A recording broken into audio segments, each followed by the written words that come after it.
أعوذ بالله من الشيطان الرجيم بسم الله الرحمن الرحيم.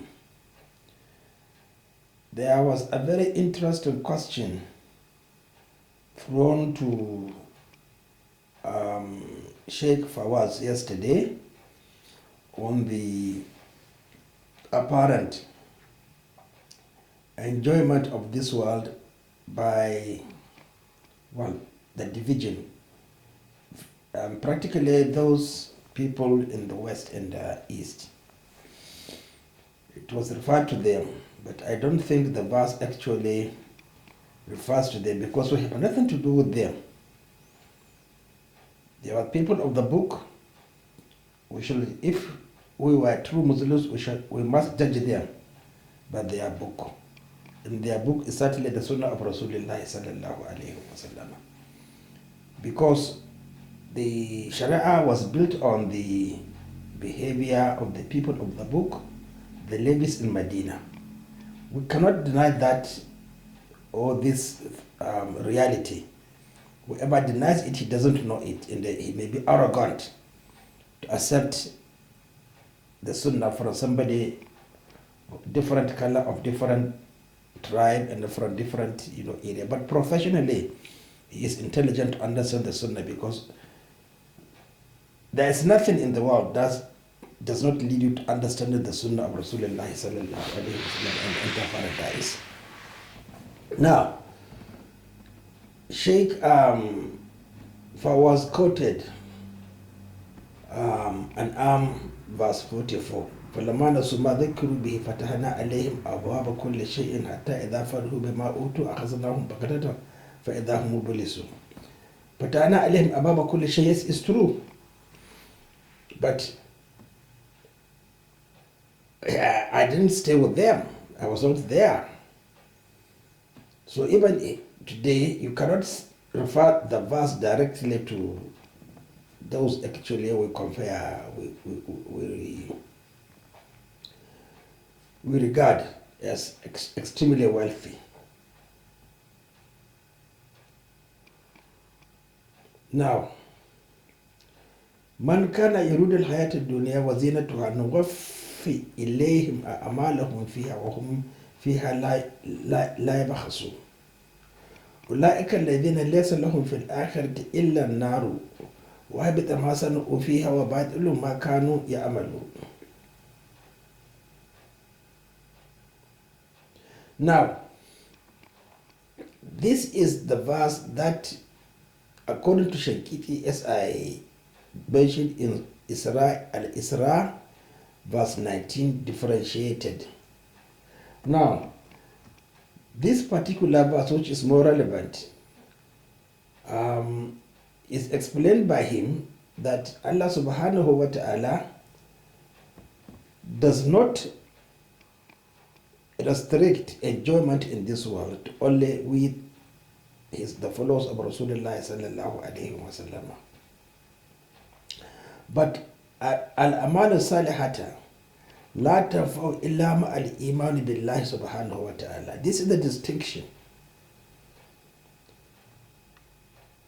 Al-amal salihata, obeying Rasulullah sallallahu alayhi wa sallam and Allah subhanahu wa ta'ala, la yanfa'u illa ma'al iman billahi.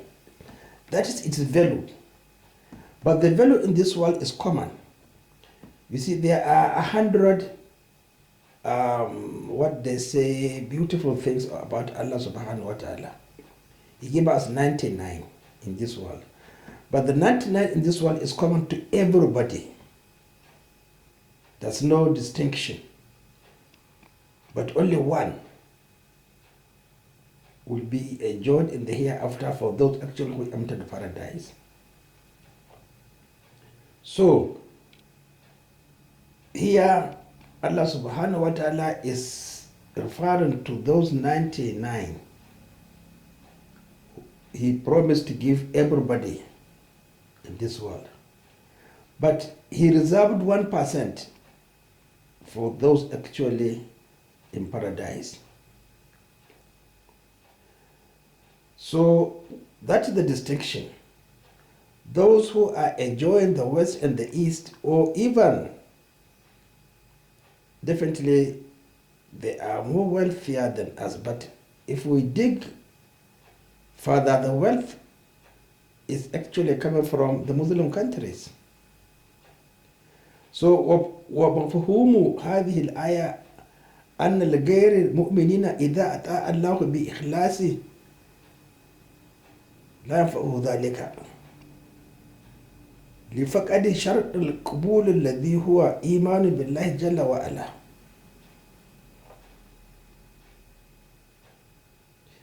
So what we should understand is that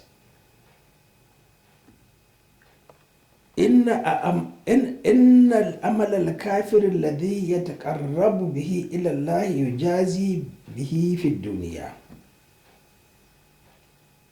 Definitely, those actually the people of the book and us also. إلى الله يجازي به في الدنيا, that brings one closer to Allah subhanahu wa ta'ala. He will be rewarded in this world.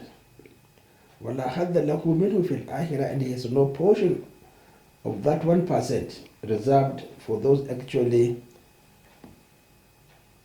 in paradise. So that is what we should understand. من كان يريد الحياة الدنيا وزينتها نوفى إليهم أعمالهم فيها لا يبخسون أولئك الذين ليس لهم في الآخرة إلا النار وحبط ما صنعوا فيها وباطل ما كانوا يعملون. You see, يعملون, not يفعلون. من كان يريد الحرث الآخرة نزده في حرثه ومن كان يريد الحرث الدنيا نؤتي منها وما له في الآخرة من نصيب. So these are the two verses that actually are relevant to the question asked. Now, then they quoted so many hadith and the verses of the Holy Quran. قال رسول الله صلى الله عليه وسلم, actually a believer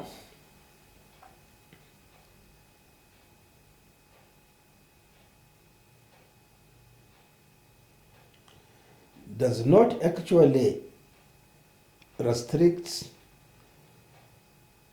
Allah will definitely give all believers what they earned in this world. But if we talk of إن الله لا يظلم مؤمنا حسنات يؤتي بها في الدنيا. So always look at the history of the Sahabas within the first 34 years. Then you can now shift sectionally until today. So definitely the objective of the power given to Rasulullah sallallahu alaihi wasallam is not to enjoy. It's not superfluous. It's not wealth or enjoyment in this world, but it's security and the comfort and the appreciation of the supremacy of Allah subhanahu wa ta'ala. You obey Him. وَأَمَّا الْكَافِرُ, but those actually who rejected the message right across, for the أَمَّ بِحَسَنَاتِ he ma amila biha lillahi fi dunya. So this is actually the gist of the question. Yes, they are enjoying, they are better in this world, but definitely what is it? It is transitional. حتى إذا أقضى به الآخرة لم تكن له حسنة يجزي بها. So he continued to argue that those actually practically definitely حدثنا محمد إن هذا الذي ذكرنا أدلته من كتاب وسنة من أن الكافر ينفع بعمله صالح في الدنيا. So actually whatever they do, you see, we are always obeying Rasulullah sallallahu alayhi wa sallam طوعا أو كرها. So they are obeying Rasulullah sallallahu alayhi wa sallam karhan, not طوعا. So definitely Allah will pay them in this world only. Then فهذه الآية الكريمة مقيدة لما ورد في آيات الأحداث. Definitely it is there in the what we mentioned.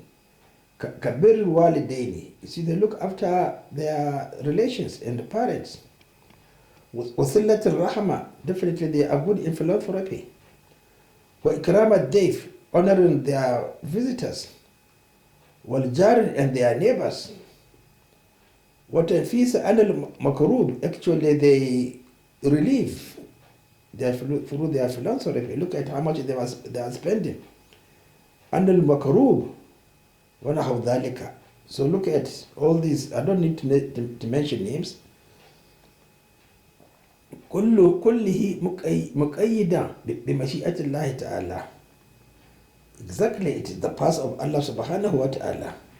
Mashia, definitely Mashia, it must balance one another for the good, but for the bad, Allah does not have Mashia in evil things. So, I have typical example in my life because I have been to Europe so many times. I could remember in 1997 when I was a student in Liverpool, how I was treated at Young Men's Christian Association hostel. I didn't pay actually for 2 weeks. I gave a deposit. But when I was leaving, they were so nice, having located me in a very nice area close to my school. They paid me with my deposit, and even when I was there, it is for bed and breakfast. They were giving me lunch free, and they gave me the key of the hostel or the accommodation. That in case I go out, I come back at night, I should enter the hostel.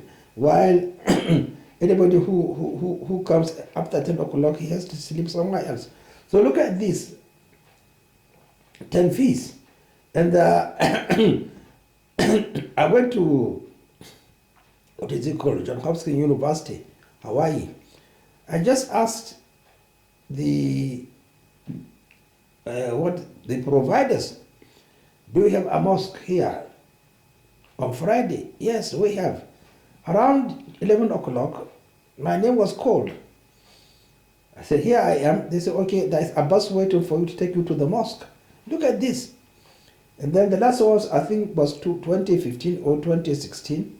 I think it was in Connecticut. I could not cash my ATM in dollars. So when I came to the tube station, I just walked across to the police office. I explained to them my problem. The officer came. We were together for about 3 to 4 hours. We tried all the cashing points. There is no response. So I phoned Lagos First Bank that this is the situation. They say, yes, I have money. I want him to be sure that I'm not a crook. That I have the money, but I can't cash. Sorry, we can't do anything. So we stayed in and out. So then he came and told me that, well, I shouldn't worry. He has got a limousine for me to take me to JFK Airport. Look at this, look at this, look at this. I don't say, even if I were to go to Kaaba or Masjid Rasulullah sallallahu alayhi wa sallam, I complained, nobody will listen to me. Probably if I go to Jerusalem, I complain, they may likely listen to me. So you see, we have to be extremely clear, be careful, we Muslims. We regard ourselves as above any other human being today in terms of relationship with Allah subhanahu wa ta'ala. We are the worst.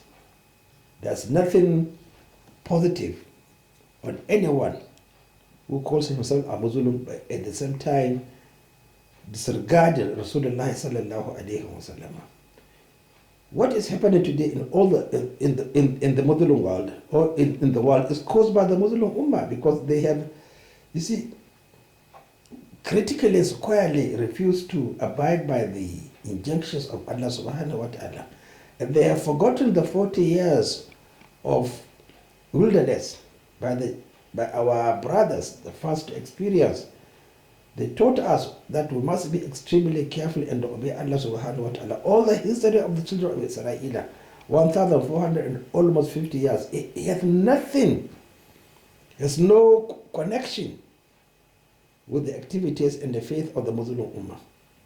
So, another very important point for us to understand is the essence of reading. Don't rely on anybody else as your teacher.